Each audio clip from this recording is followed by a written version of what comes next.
up. I know this isn't your usual start to a video, but I just tried filming one before and it didn't really work out as I planned it to, so that's why I'm currently starting to curl my hair. But today's video is going to be something really different. So I do want to focus on more pageant type videos just because pageant season is here and I get a lot of questions like, how do you prepare for interview? How do you do this? Can you give me some tips? And so I just want to upload a little series kind of helping you guys prepare for interview, prepare for your walking, prepare your outfits, things like that, how I did things. You might take something from it, you might not, that's okay too. But I thought I'd let you guys into my little secrets, my little tips and tricks and all the rest.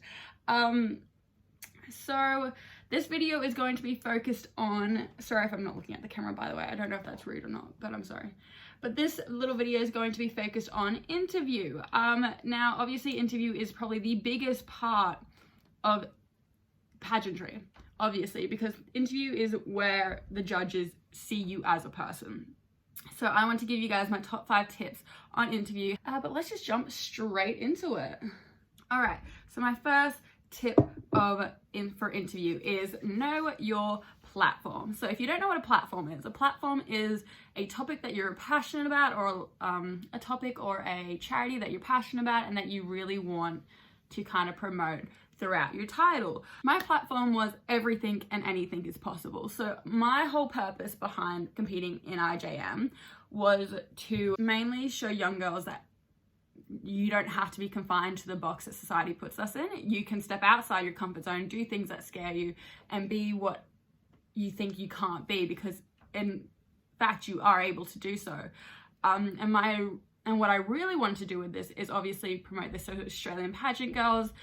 So if you don't know, pageantry in Australia is not big at all. It's starting to get a lot bigger than it was. IJM has definitely helped with this, but it wasn't to the extent it was a few years ago when I first started competing. So I was bullied and judged a lot for competing in pageants, and I didn't want other pageant girls in Australia to go through what I went through. So I've been kind of paving the way for Australian pageantry to open all these doors, to have people in the community realize that this is the thing that young girls can be competing in, because it's not what society says it is.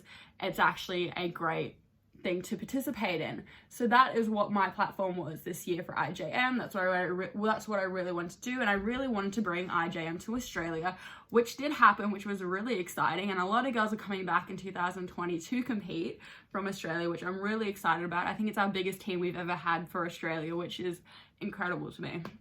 So that was my platform, and that's something I held really close to my heart, obviously because I'm like a veteran in the pageant world here in Australia. So I thought that was something perfect that could match me. You need to find something that matches you. You need to find something that you're genuinely passionate about. Don't just talk about it or do it because you feel like that's what a pageant girl should do or that you should be doing to win.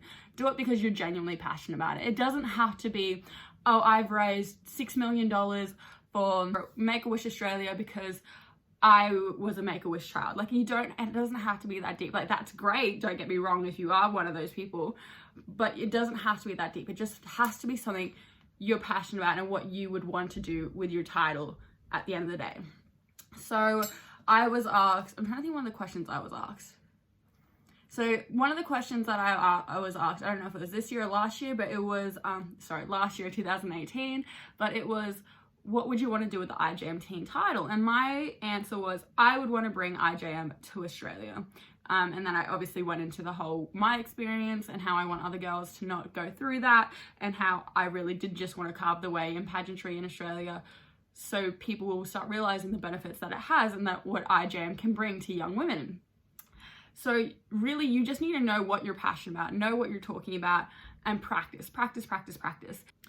All right, the second topic, prepare for every question, practice. But prepare for every question, what I mean by that is prepare for what's your favorite color, to what's your favorite community service event you've attended through your title, to what are 3 things on your bucket list, to like anything. Prepare for every single answer. The thing is, you can prepare an answer and it can relate to multiple questions, if that makes sense. What I like to do, I don't like to put in like full answers, because I feel like if I was to do that and then go into interview and stuff up, then I'm just going to get thrown off track completely. So I prepared dot points. I'm trying to think of a good, oh yeah, here's a good one. So last year in 2018, actually, I keep saying last year, it's 2020. In 2018 for IJM, I was asked, what's something you learned about yourself today?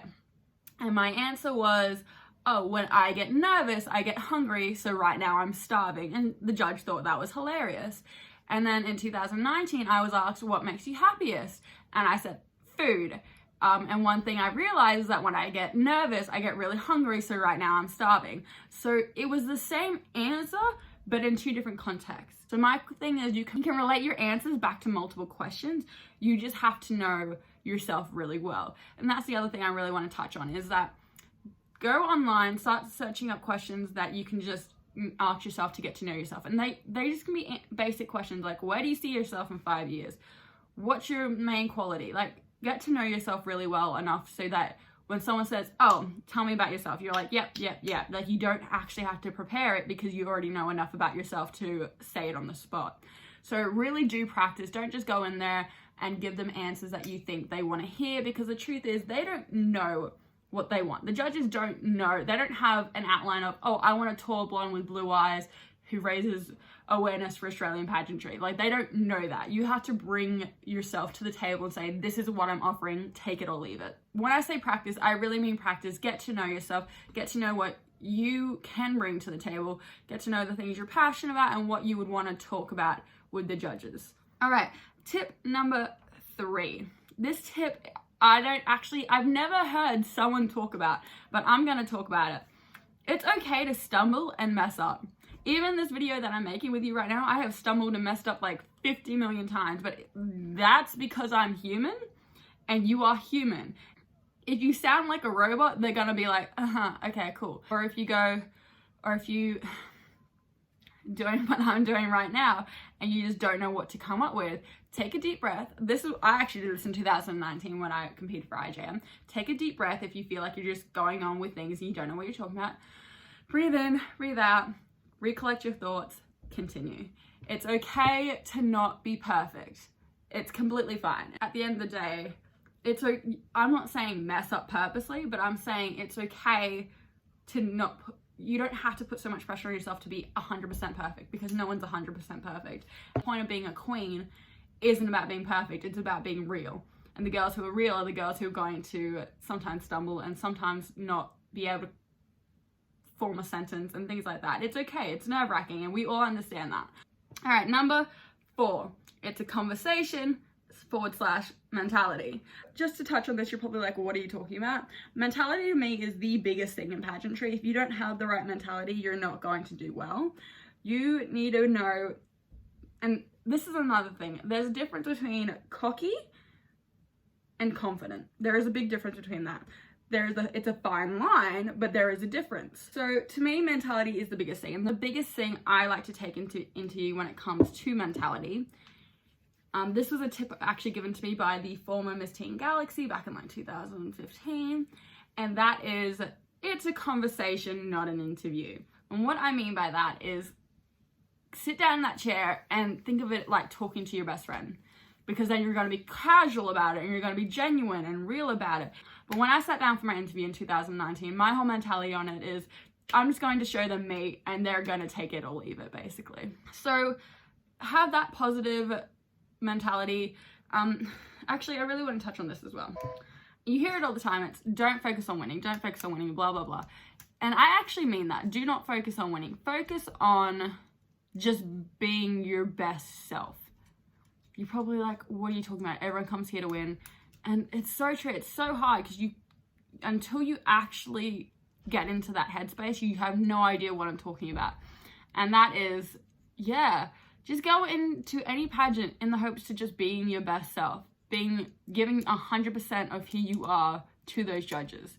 That's the biggest part, is just not trying to be better than the girl next to you, but being the best version of yourself. And if you go in with that mentality, then you are going to be the best version of yourself. But yeah, that's what I mean by having a conversation. Picture it like a conversation. Do not picture it as an interview, because then you'll start freaking yourself out. Just go, hey, this is me, this is what I have to offer. It's casual, it's cool, it's formal, don't get me wrong, but it's not as scary and as intimidating as you've thought it has been the last few years, because honestly, it's not. You're in control of the interview. You really are. You are the person who directs the interview, and so you just need to be confident in who you are and know that as long as you know you have done your absolute best, that's all you can do. And the last tip for today, and you're probably like, Rachel, really? I thought we weren't going to talk about this. We're going to talk about it. Be real, be different, be you. Now, what I mean by this, you hear it all the time. Be you, be you, be you. Yeah, be you. You're like, yeah, I get it. Be me, whatever. Be so you that they're like, who is this person? Let's just talk about it. I'm a very weird person. I'm very loud. I can sometimes be very annoying. There's a lot of things that I know I am. And so I just wanted to show that to the judges, because I'm like, well, this is who I am. I'm not going to fake it for an entire year. Like, this is what you're getting if you crown me as your IJM teen. I was actually asked a question last year, and that was, what are 3 things you should know? What are 3 things I should know about you as a judge? And I had a few of my friends talk to me about this question and how they answered it like, oh, I volunteer for this organization, I've done this in school. And they were all like great qualities that you think a judge should know, right? You're like, yeah, you'd automatically go, I volunteered here, I do this on Sundays, and this is the amount of money I've raised for charities. Like, that's automatically what you would assume, right? But I was like, well, hang on. I want the judge to know more than that. I don't want them to just know those things about me, but I want them to know a bit more. So I started off saying, yes, I have raised money for the A21 campaign. It's an organization I'm passionate about, and I think more people should know about this issue. Then I said, I'm very real. You get me, or you get me and you always get 100% of me. So I think as the IJM teen, I would be quite relatable, because that's who I am as a person. My third and final answer to that was, oh, and my last name in English, Evren, is actually Universe. So technically I'm already Miss Universe. And she giggled and she's like, huh, I like that. And that's not something you would think to say to a judge, but I'm a very jokey, lighthearted kind of person. And so I wanted to show them that, yeah, I can have a laugh. I can be not this whole perfect Miss person all the time. I like to make people laugh. That's what I really want to show her. So when you get questions like this, really just be yourself. Don't give them answers that you think they want to hear. Give them answers that you want to give. Bring yourself to the table. Bring what you want to the table, not what you think they want to the table. Like, I know you're trying to live up to what everyone thinks a pageant girl should be, but what is a pageant girl? Define a pageant girl for me, because to me, there is no same girl. So really just know who you are, what you want to do with that title, and you will, I don't want to say come out on top, but you will come out in top 15, top 5. Sorry if I rattled on in this video a bit too much. I get really passionate talking about these kinds of things. Thank you guys for watching. Stay tuned for the next little video that I post to kind of help you guys. So that will be a tips and tricks video. There will be a few more coming out. I'm sorry I didn't finish curling my hair, by the way. I didn't realize it would take this long. But also, I think I've kind of just been talking a bit too much for it to take less time. But yeah, thank you guys again for watching. Make sure you like and subscribe. Yeah. Oh, and thank you again. Thank you. I haven't said this before. Thank you so much for 200 subscribers. I can't believe I have 200. Hey, to me, that blows my mind. But yeah, thank you guys so much. Thank you guys for watching, and I'll see you all later. Bye.